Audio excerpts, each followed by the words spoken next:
Qu'un tel événement sur la sécurité réunisse policiers, gendarmes, magistrats, élus, citoyens, n'est pas si habituel.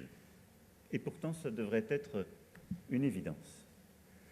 Une évidence, car la sécurité, je veux ici le dire très clairement pour chacune et chacun à travers la nation, n'est pas simplement le sujet de nos forces de sécurité intérieure. En effet, la sécurité est le devoir, la cause même de notre nation, qui doit faire bloc. La sécurité est l'affaire de tous, une co-construction, un bien commun. Cette violence qui prend de plus en plus de place dans nos sociétés, du fait du numérique, de la montée, de l'habitude, de l'anonymat, d'une libération de la parole, de la structuration de certains réseaux, de la conjugaison parfois de phénomènes multiples, appelle au contraire de savoir prendre des décisions profondes, peut-être radicales. Les fameux rappels à la loi, qui prenaient tant de temps pour une utilité que j'aurais la pudeur de ne pas rappeler ici. Nous bougeons. 180 000 rappels à la loi que nos policiers, chaque année, avaient à faire, sont ainsi supprimés. Simplification, pour plus d'efficacité, en faisant un choix simple, qui a été construit.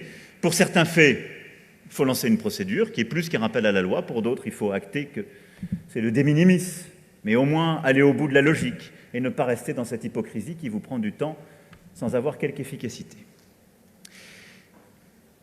La deuxième chose a commencé il y a maintenant un peu plus d'un an, et c'est un travail qui a commencé il y a 3 ans, ce sont les amendes pénales forfaitaires. Et ce mois d'octobre, nous procéderons à la même transformation pour répondre à 2 phénomènes très concrets que nos élus connaissent bien. D'abord, l'occupation illicite par les gens du voyage de certains terrains. Il suffit de lire la presse quotidienne régionale pour savoir que nos procédures sont trop longues, que quand on arrive avec la procédure requérir le concours de la force publique, c'est parfois déjà trop tard, mais qu'on ne fait pas mal. Là où ça fait vraiment mal, c'est le porte-monnaie. Pardon d'être trivial et direct.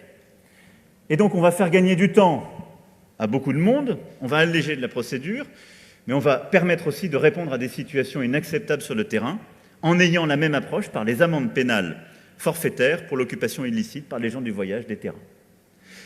Et nous allons faire la même chose pour un autre sujet qui hante la vie de nos concitoyens, de beaucoup d'associations et de beaucoup d'élus, les occupations illicites de halls d'immeubles.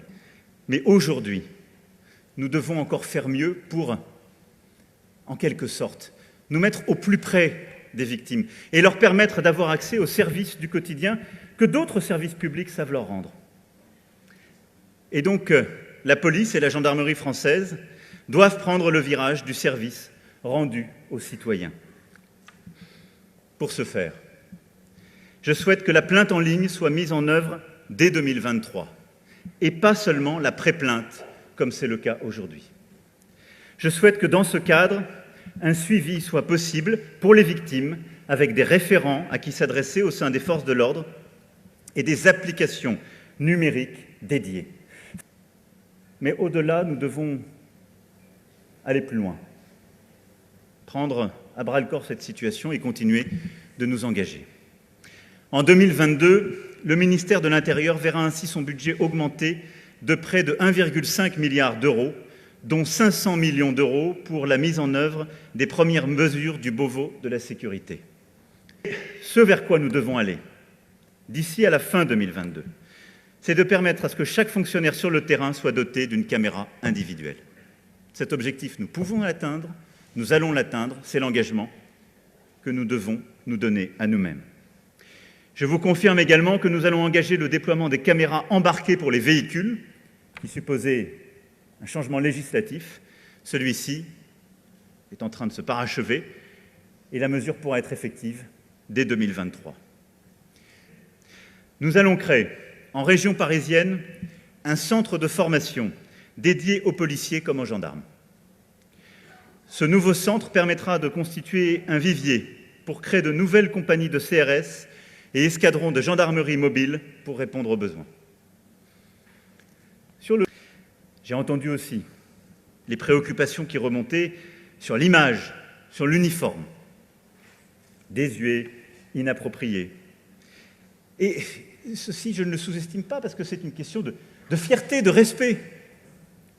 Toutes les écoles de design et bacs professionnels métiers de la mode de France ont été invitées au printemps 2021, à l'initiative de votre ministre, à proposer une modernisation de la tenue des policiers. 2 propositions ont été retenues et ont débouché, après échange avec vos représentants, à un prototype de polo modernisé d'un calot qui remplacera la casquette. Ces nouvelles pièces, fabriquées en France, seront mises en production et distribuées au premier trimestre 2022. Je vous ai aussi entendu souligner que vous préfériez un contrôle plus strict et plus transparent de votre activité plutôt qu'une défiance généralisée et qu'un soupçon permanent. Et il y a parfois des problèmes, c'est vrai. Voilà pourquoi, pour répondre à cela, à l'exigence de nos concitoyens, je souhaite que nous avancions sur plusieurs sujets qui correspondent d'ailleurs à la maturité sur ces questions de déontologie, de contrôle interne, et qui est le pendant d'un plus grand investissement dans la formation que j'évoquais. C'est pourquoi les rapports de l'IGPN et de l'IGGN seront désormais rendus publics. Transparence, toujours. Et que les directeurs généraux chargés de prendre systématiquement une décision suite aux propositions de sanctions seront mobilisés.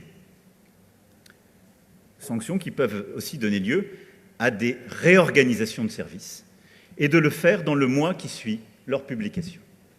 Sur ce sujet, je veux être clair, une inspection générale n'est pas une autorité administrative indépendante. J'y ai beaucoup réfléchi. Je pense que les inspections doivent avoir un statut à part au sein des directions. C'est légitime, et cela va avec les personnes qui les dirigent. Mais elles doivent être un instrument pour les directeurs et directrices et pour les ministres, pour œuvrer. Sinon, il n'y a plus de commandement. Je crois au commandement et à la responsabilité. Il doit y avoir du commandement, donc il y a quelqu'un qui décide et qui nomme. Simplement, transparence des rapports et transparence sur le suivi de ces rapports qui devront donner lieu à des décisions claires, personnelles ou organisationnelles. Voilà pourquoi aussi je proposerai au président de chambre parlementaire que sur le modèle de la délégation parlementaire au renseignement soit créée une instance de contrôle parlementaire des forces de l'ordre qui pourra procéder à